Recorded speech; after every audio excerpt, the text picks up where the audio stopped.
Welcome to the Builders of Authority podcast, a show committed to helping you build authority for your brand. In the realm of business and personal branding, authority stands as a cornerstone. Authority isn't built overnight, it's built over time. So join us as we build something remarkable together. And now, here's your host, Adam McChesney. Welcome back, everyone, to another episode of the Builders of Authority podcast. We're live here at Adventure Unknown in Fenton, Missouri.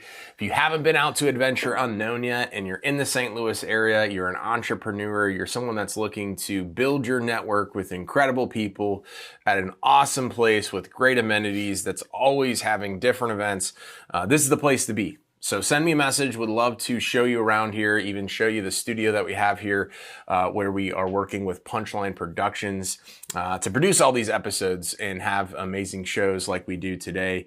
So again, if you're interested in having a conversation or coming to see Adventure Unknown, we'd love to have you here.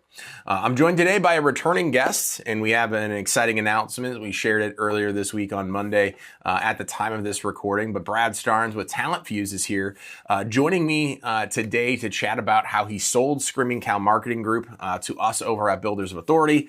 We'll also talk a little bit about what Talent Fuze does and kind of what his vision is for the company moving forward. So diving into everything, live business as it relates to the sale, how it happened, some key takeaways of what we've learned throughout the process, because on my side and on his side, both the first time us navigating this. So Brad, welcome back to the show, and I guess congratulations, first time seeing you since it's official. I know. We've been doing it all online, and I always tell people that know that you and I are both here in St. Louis. I'm like, Adam lives 8 minutes from me, but we've probably seen each other 4 times in the last 3 years in person. It's kind of one of those things I don't see people unless I'm here or doing the other stuff, and it's even when I'm here, and sometimes people are like, hey, and I'm like, I know some people come up here to network and just chill and hang out, but I'm usually up here because I'm doing podcasts or meetings or whatever. But it's funny, man. So tell people kind of where you had kind of started Talent Fuze, because obviously I tell people all the time is people that listen to the podcast maybe probably didn't listen to our live that we did the other day. So kind of start with the idea of Talent Fuze, all that stuff, and then where we're at today. Yeah, so where it kind of began was, I've had my agency that you guys acquired, and had gotten to a point through my agency, I had other agencies that were reaching out and asking us hey, we need developers to help us do this or do that. And so I would go and hire talent primarily in the Philippines to basically help provide support for these agencies. So a good chunk of my business up until early of last year was all white label work to agencies. And last year I took that pivot into going direct into home service companies. You helped me kind of go through that transition and everything. And so it kind of got to the point where towards the end of last year, my son was born in November. I say fortunate, but also unfortunate that he was in the NICU, because it actually opened up my eyes to a lot of things, gave me some time to reflect and all that stuff. And took kind of the last month of the year, just kind of not off, but kind of just deep thinking and all that stuff. And was trying to get back into the mode of all right, first of the year, going to hit the ground running with my agency. And then I was I don't know if I'm ready to do that. And so kind of went into a bunch of deep thinking. You and I had early conversations of this year of kind of some things I had going on personally, everything like that. And you've talked a lot about that, ideal client exercise, the top 10 clients, your best 10 clients, your 10 most recent clients, all that stuff. And when I kept going through that exercise, I kept coming back to the agencies that I was working with with my agency as white label partners. And I was well, I think that's the route I want to go. But the problem beforehand was that I was constantly chasing invoices because they were waiting to get paid by their clients to then pay me and everything like that. And as you know, the game of monthly recurring revenue is really where it's at. And so it happened, a matter of a couple of weeks. You and I had our first conversation. Then I come back 2 weeks later, and I'm like, Adam, here's the idea. Here's what I'm going with. And I think first client was within 2 weeks after that. And so it moved pretty quickly. And so from there, then I think I even said to you, Adam, I want to do both of these. And we were talking about me doing that. And that was the initial goal. And then life got in the way this year. And it was just the point where I couldn't do both. But that was kind of how Talent Fuze was born. and all that. What's ironic about it is when I left my sales job in April of 23, I had an offer to go work for a company similar to Talent Fuze, but they work with primarily software companies and everything like that. And I recall telling my wife, I'm going to go take this job so I can learn how they do the ins and outs of hiring offshore and everything like that. And I'm going to go do this for agencies. And then she's like, no, I don't think you should go work there, blah, blah, blah. I think you should go all in on this, what's always been a side hustle is your agency. It's like looking back now, it's kind of like, should I have just done it, Full circle. how many years ago? But at the same time, because I've now been in the agency world, I've learned kind of the ins and outs of the agency world and everything like that. So yeah. So how's it pivoted from you kind of doing it where you were white label, where you're like, hey, I was kind of going and doing that things, to now, how did you guys quickly build all the processes and systems for like the interview process of like all of that? It's kind of funny. So my first business, we were so focused on product delivery systems, everything, 18 months to build the product and raise funds and everything like that. Launched it, product market fit wasn't there, ran out of cash very quickly. Then with my agency, it was kind of like I was trying to do the processes first and was constantly focused on operations processes. Then let me go find the clients. Yeah. So then with this, and Karen, who you know is on my team, like whenever we finally decided like we're going to go forward with Talent Fuze, she began like trying to figure out how to build out process. And I'm like, no, Karen, like we got to find the first client first. And she was like, but you've always done it this way. I'm like, no, I'm doing things differently this time. So we went out and closed our first client. I remember I was actually sitting at a bread co. I got the notification they paid, and I messaged her. I was like, hey, we need to hop on a call because we need to figure out like how the hell we're going to do this. Because we had done it for us internally, but it was like, okay, now how do we do it for other people? And so I kind of just told her like, hey, you've been helping me do this. Like, you kind of create the whole process. And so we had worked with like a VA firm in the past. We kind of saw some of their processes. So we kind of used a little bit of that as like our foundation, but then really kind of made it our own. And even since then, it's kind of ever evolving. Like one of the things we're doing now is every time somebody from our team meets with a VA that's with one of our agencies, Karen or somebody from our team sends a recap email to them letting them know, hey, we met with your VA, here's what we talked about, here's the resources we gave them, and then like here's what we're looking forward to the next month. That way, when they look at their bill each month, they're kind of like, okay, I'm seeing the value aspect of it. And then we're doing weekly training. So now we have like a form that we're going to have the VAs like check in with us when they attend the training. It's going to automatically email whoever their direct report is through whatever agency they're with to let them know like, hey, just to let you know, John Doe attended this training. And so we're kind of building this plane as we're flying it. So that's a lot of the cool things we're implementing now is like trying to really make sure that communication is 100% and that there's a lot of value being provided. And so at first there really was no process. Like we just did it. And so now it's amazing the fact that like from the moment somebody has an onboarding call, it's 21 days on average till their first hire. And so, I mean, it is grinding for the team to try to find that talent and everything. We're doing virtual interviews. They're going through disc profile tests before they even talk to our team. Our team's interviewing them. We're now looking at introducing like skills tests as well to make sure that if they say like, I know go high level or I know this, like they actually do know what they're talking about. Because a lot of the questions we ask them are very like I'll take your word for it. Yeah, it's also like we don't tell them, we don't ask them for somebody who's going to run Google ads. We don't ask them like, hey, how do you set up a Google ad campaign or a PMAX campaign, right? It's more so like, hey, your cost per acquisition on an account goes from $50 to $200 overnight. How are you going to figure out what happened and like tell us what you would do? And the point there is, one, you kind of get to know that they know the platform through the way they tell you they're thinking about the problem. And that's really what we want to know is, can they actually think of the problem? Because last thing we want as agency owners is to be the one that they're constantly coming to and saying, hey, this is broken, I don't know what to do, or it not being caught. And then you have a client that's pissed off and is reaching out and saying, hey, Adam, why did my cost per acquisition 4X overnight? Which does occasionally happen depending on various factors on that case. So, So I think one of the biggest aspects that you kind of mentioned there is that with that, you kind of just took it and ran with it and didn't have to go like perfect the system and go do this and go do that. So that's impactful, right? I think one of the biggest things that people do is they overthink the process and the system. As you mentioned, you've done it the other way, right? So what are some things outside of what you already shared? What are some things that you have learned about doing it that way versus what you've always done? Yeah, it's one of those things like I always wanted to get it right because I didn't want to lose clients or I didn't want to upset clients and anything. So when we were first going through and I think probably our first 7 or 8 accounts that we sold, on the agreement, it said our training portal and our weekly trainings and our SOPs coming soon in parentheses on it. So I actually gave them the first couple clients a discount because those hadn't came yet. It was hey, I need time to ramp up for our team to do this and all that stuff.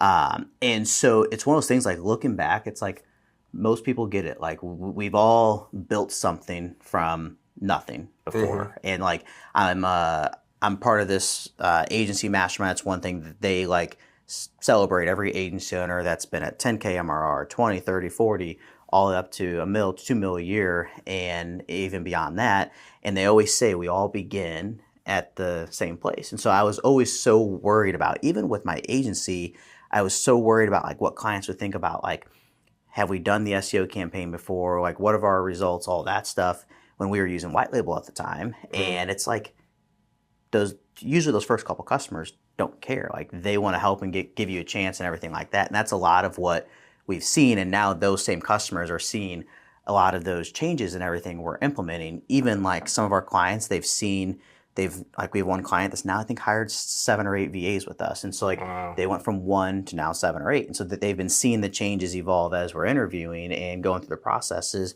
where now these recap emails, she was wow, you guys haven't done this before. This is awesome that now you're doing that. And so that's the cool aspect is you get to talk with your customers and really learn and get their feedback and everything like that. That was one thing with my first business we did not do is really talk much of our customers. We only talked to one customer, which that was an app that allowed roommates to share payments. So we just talked to the roommate who's always getting effed over by fronting the bill for people, right? And we never talked to the other roommates who were taking advantage of that. So that's one thing I've been very hyper-focused on is let's not just talk with the agency owner, but let's also talk with their team members that work for them. And the same problems that an agency that's doing $500K to $1 million a year are going to be different problems than somebody who's doing a $2, $3, $4, $5 million agency.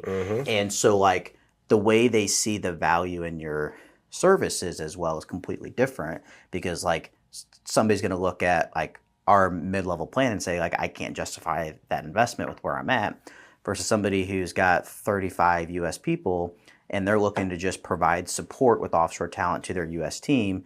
They look at that and the cost of offshore and they're that's a drop in the bucket. And so things like the automated messages of they attended this training, that agency owner that has the 35 US team members, they don't need those messages in their inbox. They don't care, right? Yeah. But their team members who that offshore talent pairs with would see benefit in that. So we're kind of doing things like that and having conversations there to make sure that we're not overloading people with communications, but we're getting it to the right people and everything like that. So yeah. No, that's awesome, man. And it's cool to have seen it go from where it officially started, but even before that, the ideation, obviously around it to where it's at right now and all the different evolutions, which kind of gets us up to, where we're at today, which of course this week we announced the acquisition of your agency to us at Builders of Authority. So talk to us about the moment where you were hey, I do want to just focus on Talent Fuze. Yeah. Yeah, I'd gotten an acquisition offer, what was that, when I first told you about it, March, April, May of this year. And I wasn't ready for it. Obviously, we're running the agency. The agency's what's paid my bills, kept the roof over our head up until now. And so it's then you look at that aspect and it's the offer I had, it was I had 2 months to basically figure shit out to then have what I would pay myself come out of the Talent Fuze book. So I was sure. Not the right timing. I just I wasn't ready to let go at that point. I was nope, I'm doing this, running both at the same time. And then it hit the point, people who are connected to me on Facebook, whatever, you've seen it, you've been involved with it. My son was in the PICU, my wife in the hospital, my son went back in the PICU, my son was back in the hospital again, but general observation for. And so it was just life kept hitting. Had a client cancellation in the agency and another client cancellation. It was okay, now I'm where I'm at. And so then towards the end here in the last 8, 12 weeks, my core team member who was running a lot of it, he found a different opportunity. I was paying well, gave him more freedom, everything like that. And so it was I had a choice, either get back into fulfillment myself, hire somebody else on to be that core person to keep running things, or look at an exit. And so then at that point, I was kind of looking at all the different factors, look at the fact that like I was exhausted between everything. I've been doing like, I joked in my post the other day, like 2, sometimes 3 energy drinks a day because I've just kind of been like running between everything. And obviously that's probably reverse psychology there. And is it not? It's not helping me compared to what you think it is, right? But that was kind of like what all went into it. And so when I finally decided like, I'm going to do this, before I launched Talent Fuze, I met with like probably 25 to 30, 40 agency owners, like back to back 1 week. Was like, if you've worked with VA agencies before, what's the pain points? What problems have you had? What did you like? What didn't you like? Or if you've not hired offshore, why haven't you? Like all those different conversations. Again, trying to get a wide breadth of like every agency owner I could talk to. And through that, a bunch of people who said, well, are you keeping your agency or what's going on there? And I was like, yeah, like right now I'm going to keep it. Well, if you ever decide to sell, reach out to us. So when I decided that, okay, this is the moment, I reached out to every single person. I think it was either right at a dozen or maybe it was 10 or 11 different offers that came through, in addition to one that I got March, April, May of this year. And so then at that point, it just came down to like looking at the different factors of like, there's potential of more money short term, more money long term. There's, keeping a roof over my head right now, like those types of things. And so there was a lot of factors that I had to think about and everything there. There's a lot of people that I trust. There's people who I had no clue who they were, that we were just friends on Facebook or whatever. And they happened to be one of the ones that I interviewed. And so got an offer from them. And so that's kind of how it all happened, and happy to chat through kind of those offers and all that too if we need to. Yeah. So I guess like how did you kind of walk through every option on the table? Yeah. A lot of it was, for me, like the most important aspect was making sure my clients were taken care of. That was one thing that I wanted to make sure that whoever I sold to, that like my clients didn't go backwards. There's no point of me, in my opinion, going through an exit or an acquisition if clients are taken care of. And so that weeded out what I felt like about half of the people. A few of them I just didn't know well. So it was like, okay, like let's just get them out of the bunch. And then it came down to, I was looking at like the amounts. And, one of the things that many people do or don't know is when I left my job in April of 23, depending on my wife's income, she got laid off in June. And so then we basically went right back to where we were at when I closed down the last business, ton of debt and everything. Thankfully, I was able to position things where a lot of that sat on the agency books rather than personal. And so it was more so like, how can I just walk away clean? So that was a lot of it. But the other aspect is like, up until now, like this month is going to be the first month, and we're 4 or 5 months old, first month that I've actually paid myself out of Talent Fuze. And so I've been reinvesting all the funds possible into more team members and growth and everything like that. And so the biggest factor for me was looking at it like, okay, some of these offers may pay out more, but I get less now short term, and I need something to kind of bridge that gap if worst case something happens, right? Sure. And so like one of the things, and I won't get into details on our offer, but it was like there was some high upside, there was some risk on there on both sides, right? And so like one of the risk factors for me was like, if things don't work out, worst case scenario for everything, my income gets cut in half, right? And so that was something I had to look into. And then my wife was like, well, I don't want you signing those papers until you find that income to replace on the Talent Fuze side of things. And then like a couple of days go by and I'm like thinking about it, going to the gym first thing in the morning. I tried to do like sauna type thing, all that stuff, and like thinking about it. And I kept getting this feeling of like, you have to test the process, and like almost in a way that it was testing my faith to see how far I could go before that next door opened. And so I just was like, I told her that, like, I feel like our faith's being tested here. And so I signed the papers, and I kid you not, within like a week or two, like that half of that income that I needed to find all of a sudden showed up on the Talent Fuze side of things, right? And so it was like, okay, like this was the right move to make and everything there. But that was a lot of what went into it, and trying to choose the correct offer, the right offer, and everything like that, on everything. So yeah, no, it's I remember you saying like, hey, I kind of need to build this up still for a little bit, and then it started to happen, and then you started to get more momentum, and we'll only continue to get more momentum as well, because like I think one of the things that a lot of people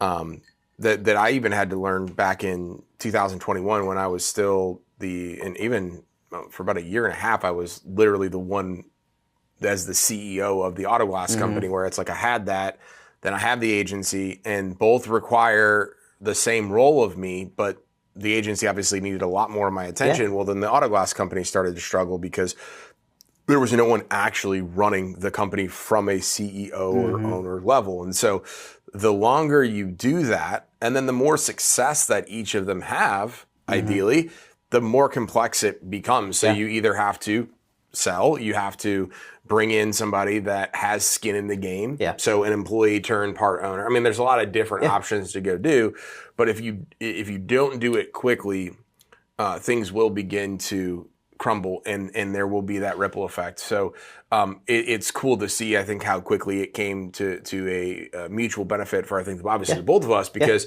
for us it was like, hey, like a lot of the same industries that we work in, it's a win-win opportunity, risk and upside on both ends. But we had the capability from a team standpoint to say, hey, we can go do this, and walk through the process of like, what does this look like for us to be able to do potentially again in the future, but do it with somebody obviously that I know, like, and trust, and has it to where it's like, you know, we've been going back and forth for a month now, but going back and forth more the last couple of weeks, just making sure we have everything in order, right? Because like, there's so many things you forget about, right? And so doing it in that way where it's like, hey, this is what we're going to do, but know that like we're both going through this for the first time, and we're going to learn stuff along the way, and then it sets us up both for success moving forward of being like, hey, what does bigger opportunities look like? What is trying to figure out like how you build this thing to the next time you sell it for X, Y, and Z. And so all those different things, I think, at least for me, have been like, okay, hey, I'm learning this, I'm learning this, I'm learning this. Yeah, and I even had a guy reach out to me, I think it was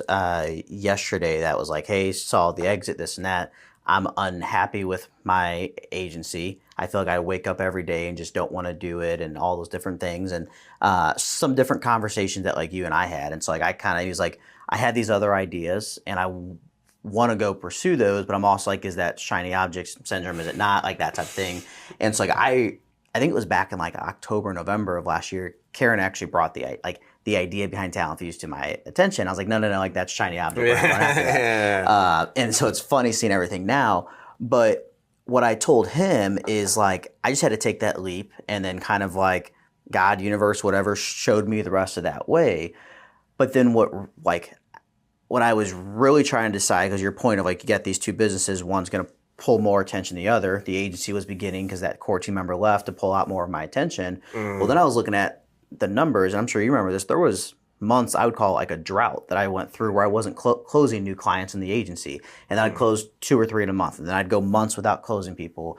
And so through conversation, you and I would have those conversations, and we'd see that versus like, and obviously we're early on Talent Fuze, but like, there's not been a single month that we've not had new clients, and we've increased our new revenue each month, except for the month of June when I was out for 2 weeks. Like that was the only month that we've not increased. We still added new revenue that month. It just wasn't that bump that we're seeing every single month. Yeah. And so I had to then look at it of like, okay, this is taking off so much faster than this did. Things like the agency had these months of a drought. This has not yet. Obviously, it's early on, like that type of thing. But just like the early indicators were indicating something. And so like what I told him is like, the best you can do is, one, you got to figure out, is it the agency you don't love, or is it the hats that you're wearing in the agency you don't love? And then from there, if you find out it's the agency you don't love, figure out an exit plan, all that stuff. But if it's the roles, like the hats, find people to hire and delegate those things off to. Otherwise, then before you go sell, try to figure out what the next thing is. Try to launch it, get that revenue in the door, prove the concept before you just go exit and I don't know what's next kind of thing. And so that's kind of the route that I took, and I'm glad that I went that path, not knowing that was fully the path that we were going to do here. So yeah, well, and that's where I think it kind of goes back to, as you mentioned, you almost like went and worked for a company doing this years and years ago, and said, okay, hey, maybe I could actually just go start doing this in the agency space instead. But now that you've done the agency stuff, you can better serve and sell and provide solutions to agency owners. Hey, I went from, at some point, right, that guy as an example may say, hey, you know what? It's not even about the hats. I just went out of the agency. Yeah. So you can say, hey, here's what I did. Here's my process. But for the people that do want to still do this and still do it, it's like, hey, but here's my solution. And so I think I love your approach of, hey, this is who we serve. This is how we do it. And here's my story. And you'll have endless amounts of content to be able to create about the reality of what it's like to run an agency, both without a team and value-added benefits to doing what you guys are doing. Well, there was even times like you would talk like, that you guys would get 3 to 5 leads a day on some days for your agency, right? When my agency, I was sitting there like, how the hell is Adam doing this? Like, where are these like personal brand, inbound leads, everything like that? I'm beginning to see those days now with Talent Fuze, and we're only 4.5, 5 months in, right? And so, like, I'm looking back at everything. It's almost like, why didn't I do this sooner? Type thing, like all that stuff.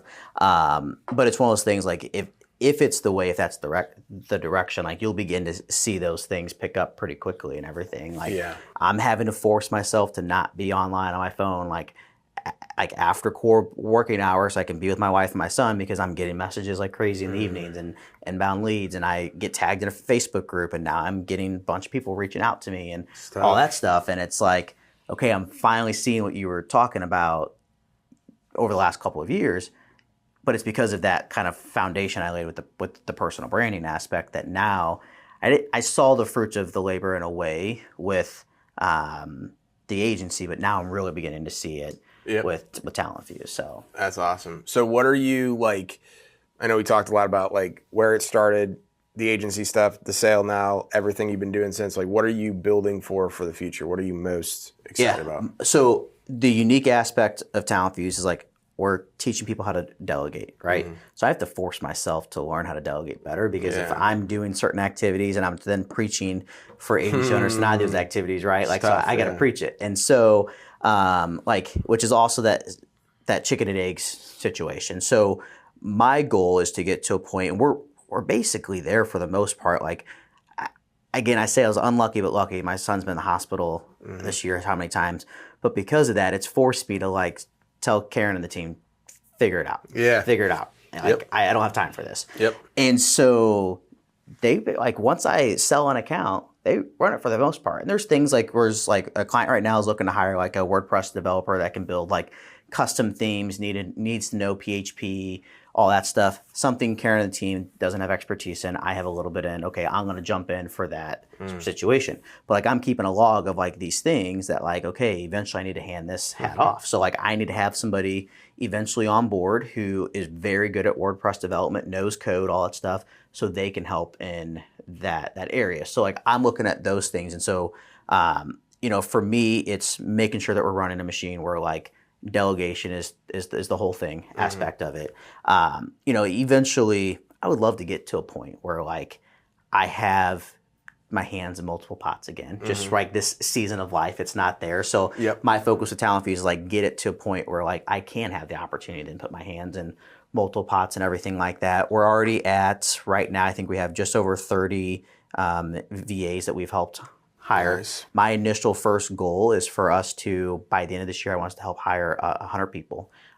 So like that's where we're training to. We got end of August. We got a couple months left. So I mean, we got a lot of work to do there, but that's my initial goal. And for me, it's all about the impact and like how many more people can we help and help find jobs. There's people who have worked with me in the past who like was a developer working for one of those agencies who told me that like he and his wife were only able to afford IVF because of the opportunity that we gave them. And like, IVF's not cheap here in the U.S. Imagine being in a third world country where money's not as fluid and like you don't have as much access to it as you do here in the U.S. And so to me, impact's a huge thing there. And then ultimate goal through all of this is to be able to bring my wife home from work.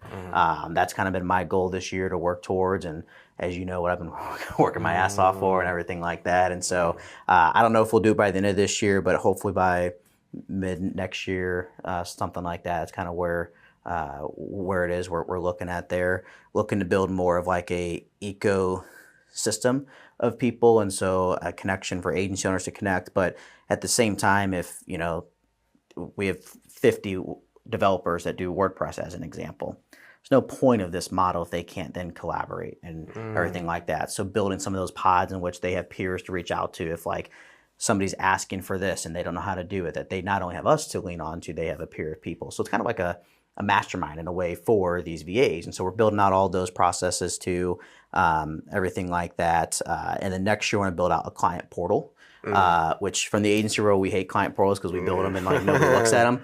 But I want that to be where like we have a lot of AI running a lot of things where we use AI, which we're already using a little bit, but to match resumes, portfolios, all that stuff with job recs and what they're looking for, but then be able to show in a portal to our agency owners what trainings they've attended, all those things, even show an ROI in comparison to like what you're saving each month to hiring here in the US, or since our model's different and we don't mark up the wages for the VAs like your traditional VA firm was, then showing like an ROI savings cost comparison to your traditional VA agency. And so those are a lot of things that we're looking at for next year. How can I build out that custom portal? I've gotten into like the AI builder apps and everything, and I'm like, this just isn't good enough. So I'm like, not going to do that this year. And so like what I mentioned right now with the forms and stuff, we're building all of that on like our entire recruiting system's built on high level right now. So like when an applicant applies and submits their resume, it's connected with OpenAI on the back end, sends their resume, analyzes it, sends it back to us. Like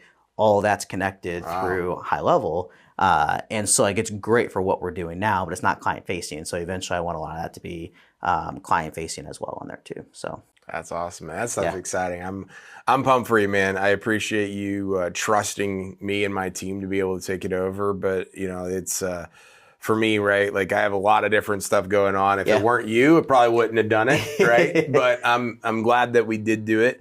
I'm glad to see you. Like we've had conversations like you showing up, just even more excited than you already were because you're in this thing and you're like, man, we're going to go do it. And as you mentioned, like you're already seeing the leads flow in, you're already seeing some of that progress. But the big thing that I want everybody to listen to there is like, it's very similar to how, now it's a little bit different of a story, but it's very similar to how when I relaunched Builders of Authority or launched Builders of Authority the first time, just in the mastermind component versus the agency last October, is it went off like a rocket ship with the agency, but it was really built up to the last years and years worth of stuff of building the personal brand. With Talent Fuze, it hit home for so many people because you owned an agency and we're owning an agency at the time and people need it, right? Yep. So like, it wasn't that Brad wasn't doing the work before. It's just the agency space is very competitive, convoluted, and all that stuff. So it takes longer to do something like that versus you have your life and your agency and your business as an example of what the impact of what you're selling now can do. And that's what's cool to see, is to see it finally freaking pay off. And I would say, like, looking back, I even thought to myself, like, man, I wish these first 4 months, 5 months, I would have done this differently, that differently. Like, I have a tool that we found that, like, automatically adds agency owners that are part of an agency group as friends on Facebook, that we have over 25 mutual friends together. They're here in the U.S. So, like, the odds of them not being my ideal client is pretty slim because of the mutual friends and all that stuff. But now that's probably where I'm seeing a lot of that uptick in people is through things like that. They're seeing my content, personal brand. So that I'm like, oh shit, what I should have done when I announced it back in April, I should have had this thing running for the couple of weeks that we were doing all the planning and talking and having private conversations with people then. So then when I announced it, I had 4, 5, 10,000 people who were able to see it on there. And so like I look back, it's like hindsight's 2020 can do that. But then I'm like, okay, like now I have this in place. I have all these agency owners I'm becoming friends with and connect with on Facebook. If 2 years, 3 years, 10 years from now, I launch something else, well, let's say it's another company like Talent Fuze or a SaaS tool, whatever it may be, I'm going to see that like curve even better than I did this time. Again, because of the personal brand and the foundation and everything, it's laid for me. So. That's awesome, man. Well, where can people stay connected with you and learn more about Talent Fuze? I'm on every social platform. I say but X because like it's like the one app I don't have on my phone. But you know, you can find me online there. Connect me LinkedIn, Facebook, Instagram, TikTok, all those different things. You can also email me at brad@talentfuze.io. And we'll be more than happy to get back into a response. I don't have an EA right now because she got pulled into the talent acquisition side of things. We've been growing so fast. So my email response may be a little bit delayed, but otherwise happy to connect. So love it. Well, again, thank you for everybody for watching or listening to today's episode. Make sure you go connect with Brad, especially if you're an agency owner or you're looking for strategic marketing roles inside of your company. I've seen what he's building. I know the people that he's working with. I know his team. So definitely vouch for him and his team and everything that they're doing at Talent Fuze. So make sure to stay connected with him. Stay along for the journey. It's going to be exciting to see what he's able to do with Talent Fuze. I know this is just starting to scratch the surface. If you're listening to this, make sure to leave us a 5-star review on the podcasting platform of your choice. If you're watching the video, like the video, subscribe to the channel, leave a comment, all that good stuff. And we'll see you next week. Remember, authority isn't built overnight. It's built over time.